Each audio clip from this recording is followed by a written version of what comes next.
పాఠం 7 మూలకాల వర్గీకరణ ఆవర్తన పట్టిక.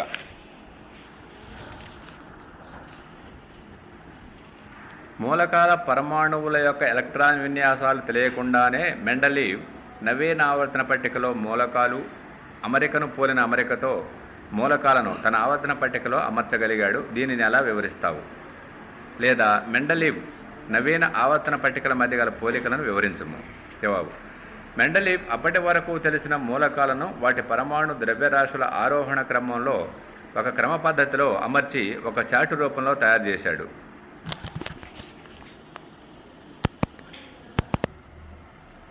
ఈ చార్టును 8 నిలువు వరుసలుగా విభజించాడు.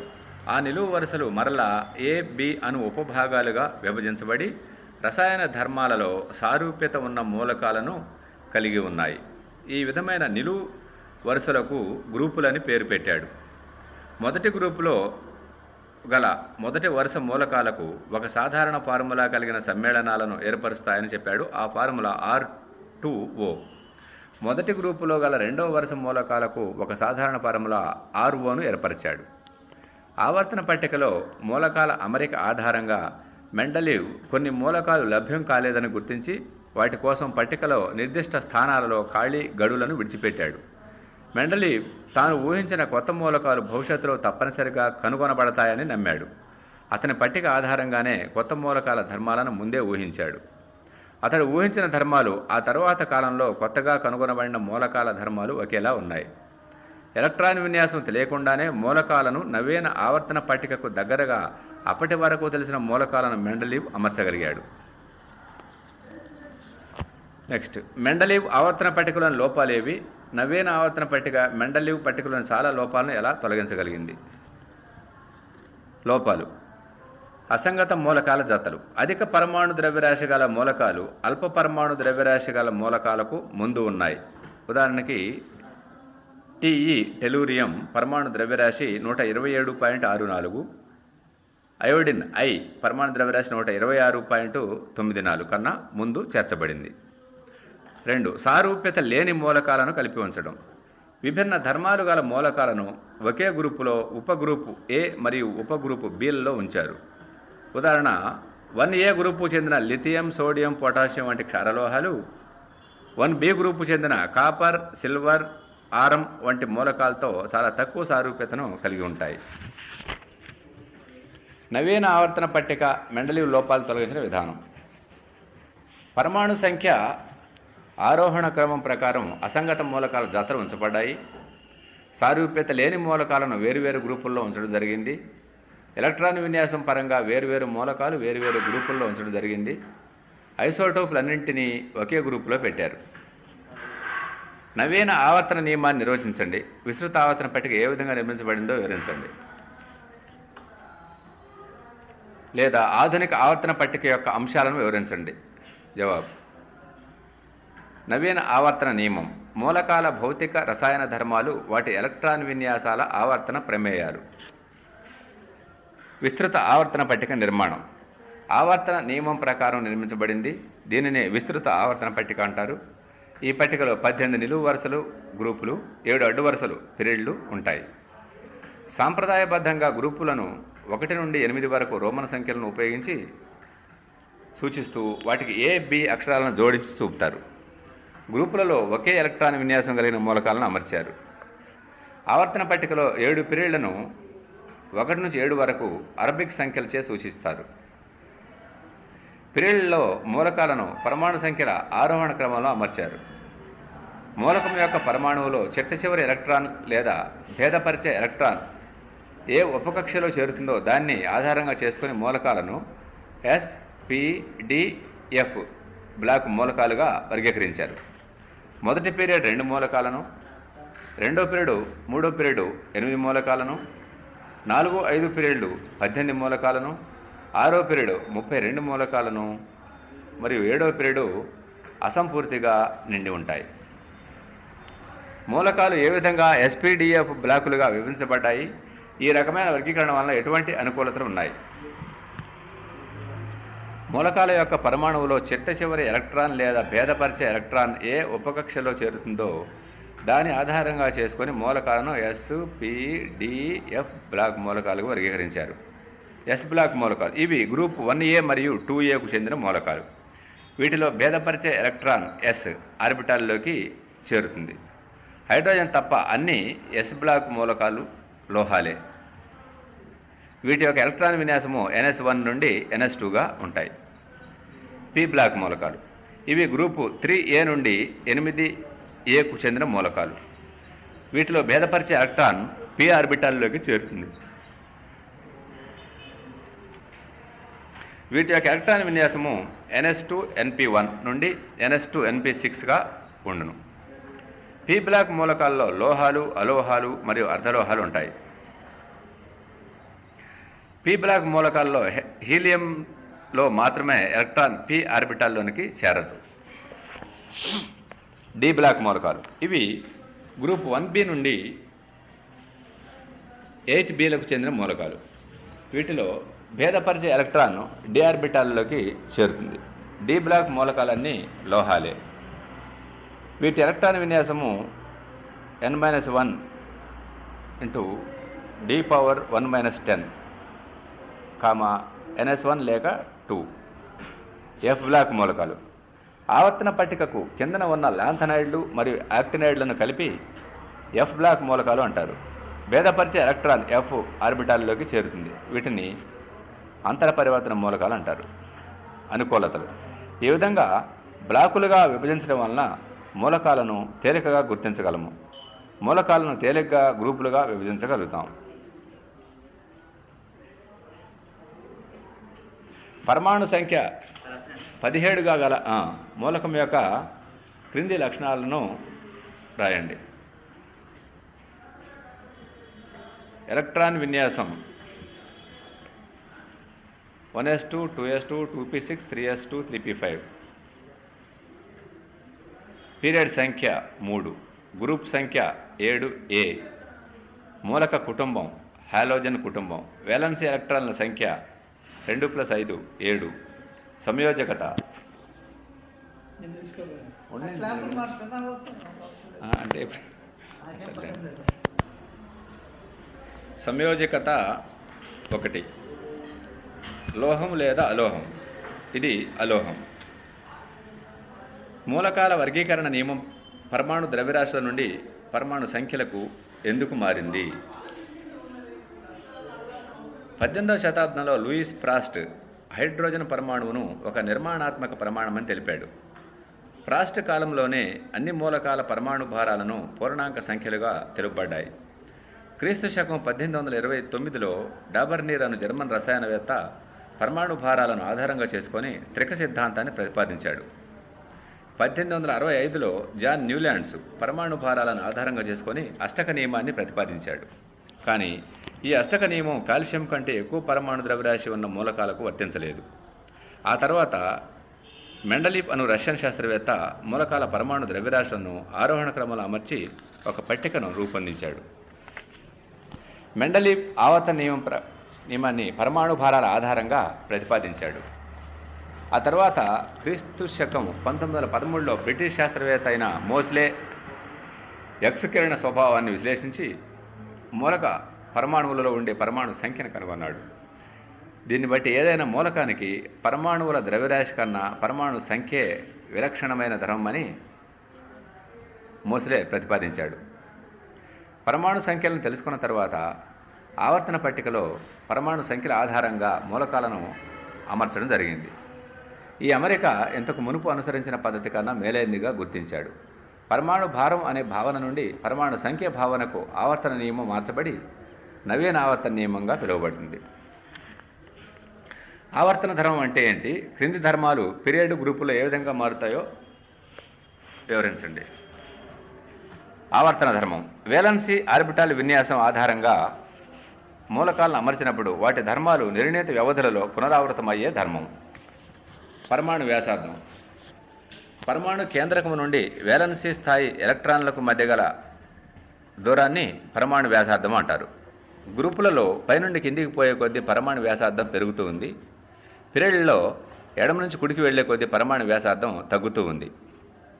అయనీకరణ శక్తి వాయుస్థితిలో ఒంటరిగా తటస్థంగా ఉన్న పరమాణువు యొక్క బాహ్య కక్ష నుండి ఒక ఎలక్ట్రాన్ను తీసేయడానికి కావాల్సిన కనిష్ట శక్తిని అయనీకరణ శక్తి అంటారు.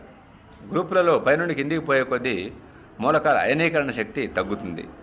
పీరియడ్లలో ఎడమ నుంచి కుడికి పోయే కొద్దీ మూలకాల అయనీకరణ శక్తి పెరుగుతుంది. Electron affinity. వాయుస్థితిలో ఒంటరి తటస్థ పరమాణువుకు ఒక ఎలక్ట్రాన్ను చేర్చగా విడుదలయ్యే శక్తిని ఎలక్ట్రాన్ ఎఫినిటీ అంటారు. గ్రూపులలో పైనుండి కిందికి పోయే కొద్దీ ఎలక్ట్రాన్ ఎఫినిటీ విలువలు క్రమంగా తగ్గుతాయి. పీరియడ్లలో ఎడమ నుండి కుడికి పోయే కొద్దీ ఎలక్ట్రాన్ ఎఫినిటీ విలువలు క్రమంగా పెరుగుతాయి. రుణ విద్యుదాత్మకత. ఒక మూలకపు పరమాణువు వేరే మూలక పరమాణువుతో బంధంలో ఉన్నప్పుడు ఎలక్ట్రాన్లు తన వైపు ఆకర్షించే ప్రవృత్తిని ఆ మూలక రుణ విద్యుదాత్మకత అంటారు. గ్రూపులలో పైనుండి కిందికి పోయే కొద్దీ మూలకాల రుణ విద్యుదాత్మకతలు క్రమంగా తగ్గుతాయి. పీరియడ్లో ఎడమ నుంచి కుడికిపోయే కొద్దీ మూలకాల రుణ విద్యుదాత్మక ధర్మాలు క్రమంగా పెరుగుతాయి.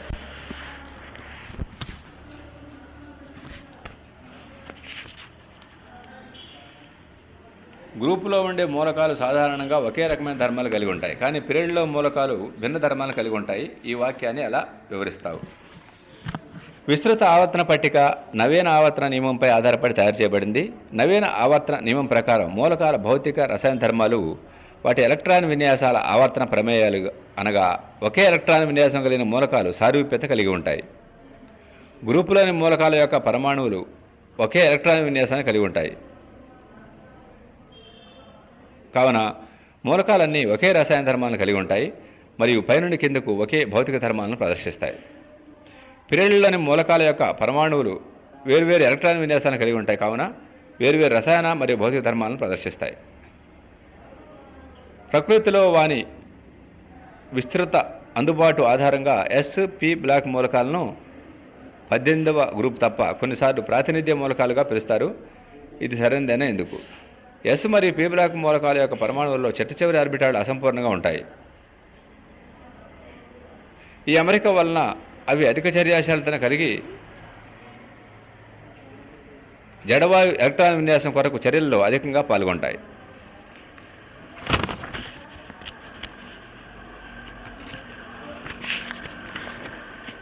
కావున ఇవి అధిక సమ్మేళన రూపంలో లభిస్తాయి అధికంగా. అందుకనే ప్రకృతిలో ఇవి విస్తృత అందుబాటులో ఉండటం వలన వీటిని ప్రాతినిధ్య మూలకాలుగా పిలుస్తారు. ఒక మూలకం యొక్క పరమాణు సంఖ్య 19 అయితే ఆవర్తన పట్టికలో దీని స్థానం ఏది? దాని స్థానాన్ని ఎలా చెప్పగలవు? మూలక పరమాణు సంఖ్య 19. ఎలక్ట్రాన్ల అమరిక 1s2 2s2 2p6 3s2 3p6 4s1. భేద్యత electron 4వ కర్పణలో ప్రవేశిస్తుంది కనుక మూలకం 4వ పీరియడ్కు చెందుతుంది. వేలాన్స్ ఎలక్ట్రాన్ల సంఖ్య 1 కావున ఇది 1వ గ్రూపుకు చెందుతుంది. పరమాణు సంఖ్య 19 గల మూలకం 4వ పీరియడ్ మరియు 1 గ్రూపుకి చెందుతుంది.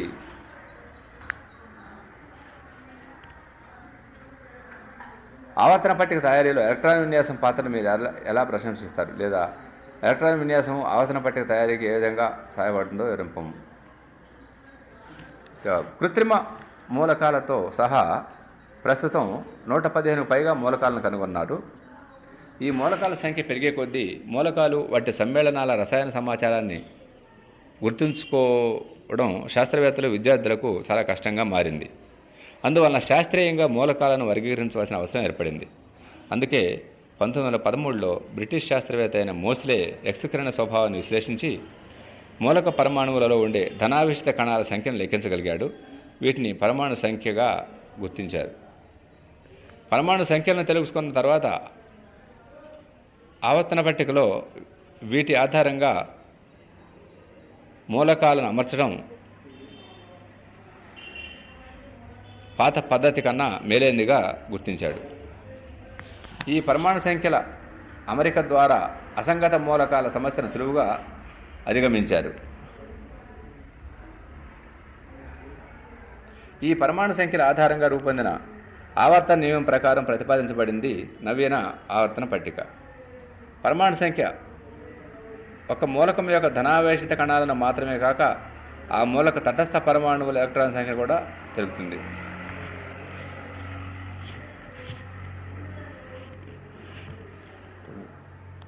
మూలకాల యొక్క భౌతిక రసాయన ధర్మాలు ఆ మూలక పరమాణువులోని ప్రోటాన్ల సంఖ్యపై మాత్రమే కాక ఎలక్ట్రాన్ల సంఖ్య మరియు వాటి విన్యాసాలపై కూడా ఆధారపడి ఉంటాయి.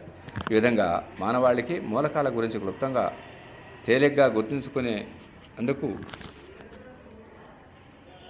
ఉపయోగపడుతుందన్న నవీన ఆవర్తన పట్టిక తయారీకి ఆధారమైన ఎలక్ట్రాన్ విన్యాసం అభినందనీయమైంది.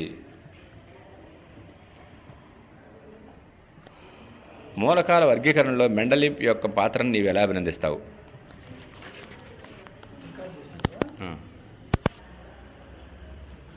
మెండలీవ్ మూలకాలను వాటి పరమాణు భారాల ఆధారంగా అమర్చాడు.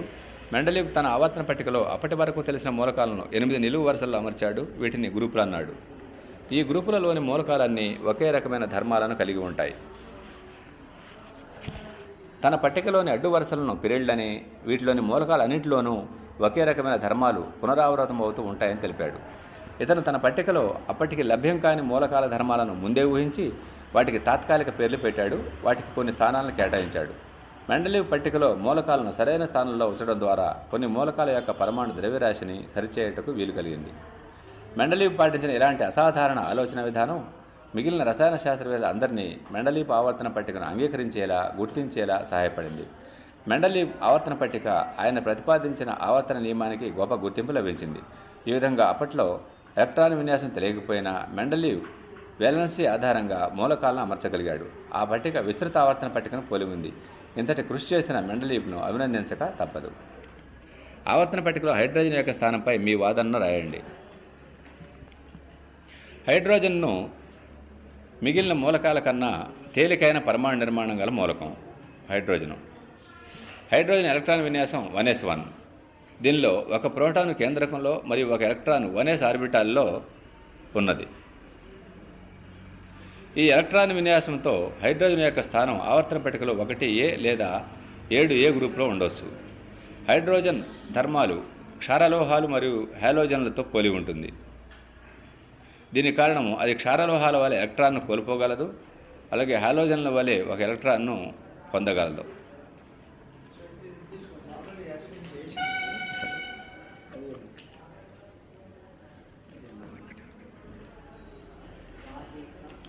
కానీ హైడ్రోజన్ ఎలక్ట్రాన్ విన్యాసం ప్రకారం దీన్ని 1A గ్రూపులో ఉంచడం జరిగింది.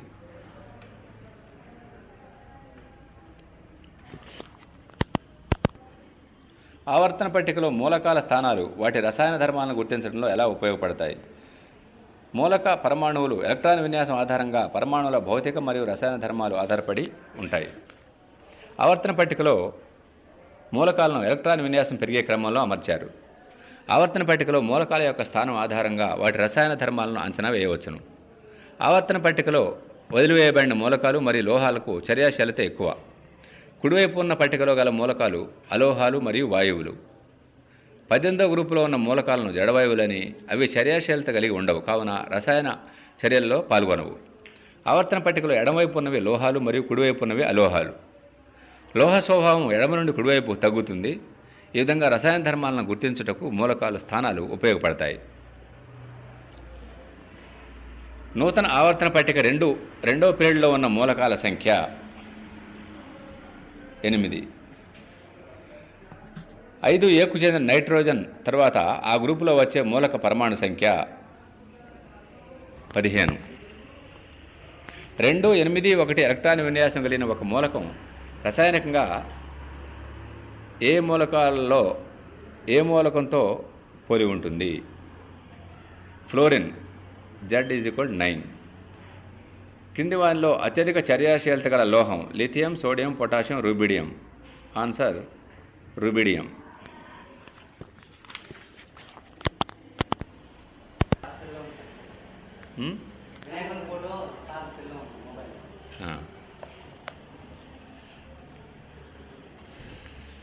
రాబర్ట్ బాయిల్ నియమం ప్రకారం మూలకాన్ని నిర్వచించుము. భౌతిక రసాయన మార్పుల ద్వారా ఏదైనా పదార్థాన్ని అంతకంటే మరింత సూక్ష్మ పదార్థంగా విభజించలేమో దాన్ని మూలకం అంటారు. డాబర్నీర్ త్రికం అనగానేమి? ఒకే రసాయన ధర్మాలు కలిగి ఉన్న 3 మూలకాల సమూహాన్ని త్రికము అంటారు.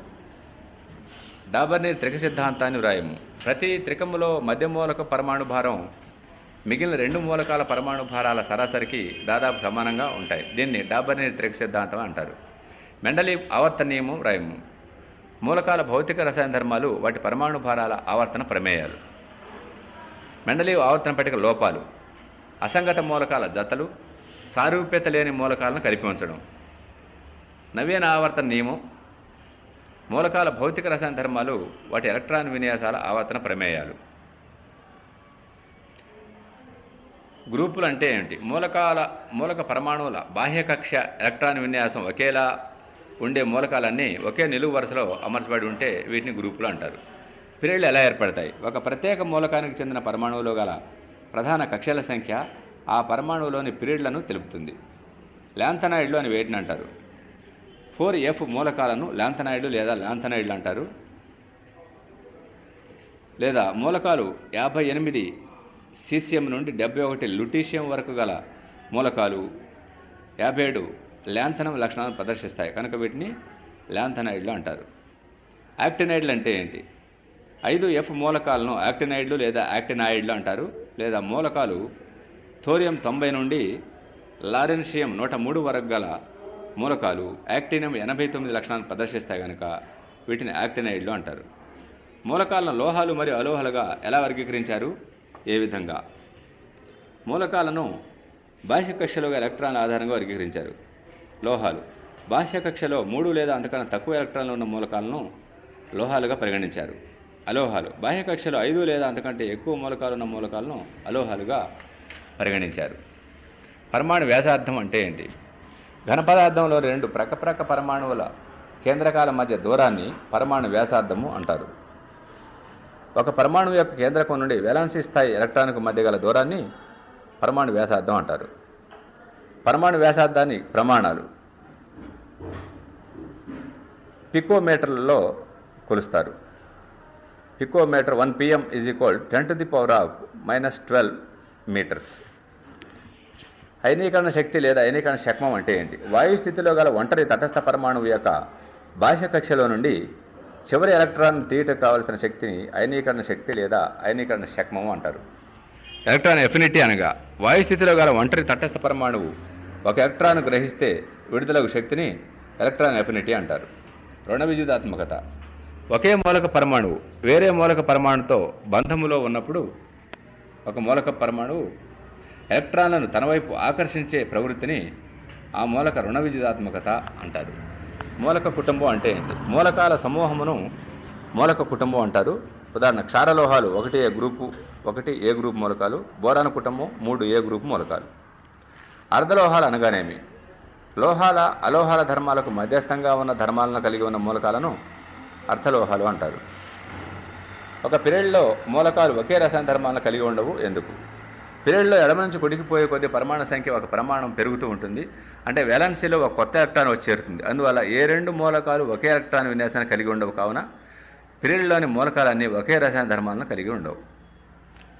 ఒక్క గ్రూప్ మరియు పిరియడ్లో పరమాణు వ్యాసార్థం ఎలా మారుతుంది? గ్రూపులో పైనుండి కిందికి పోయేందుకు పరమాణు వ్యాసార్థం పెరుగుతుంది. పిరియడ్లో ఎడమ నుంచి కుడికి పోయే కొద్ది పరమాణు వ్యాసార్థం తగ్గుతుంది. స్క్రీనింగ్ ఫలితం అనగానేమి? కేంద్రకానికి వేలెన్స్ ఎలక్ట్రాన్లకు మధ్య కక్షల సంఖ్య పెరిగితే అవి తెరల మాదిరిగా పనిచేస్తాయి. అందువల్ల వేలెన్స్ ఎలక్ట్రాన్లపై కేంద్రక ఆకర్షణను అడ్డుకుంటాయి. దీన్ని స్క్రీనింగ్ ఫలితము అంటారు. 5వ పీరియడ్లో ఎన్ని మూలకాలు ఉంటాయి? కారణం ఏంటి? 5వ పీరియడ్లో 18 మూలకాలు ఉన్నాయి. 5వ పీరియడ్లోని మూలకాలు 5s మొదలై 5pతో ముగుస్తాయి. అంటే 5s 4d 5p స్థాయిలు నిండుతాయి. వీటిలో నుండి ఎలక్ట్రాన్ల సంఖ్య 18 కావున 18 మూలకాలు ఉంటాయి.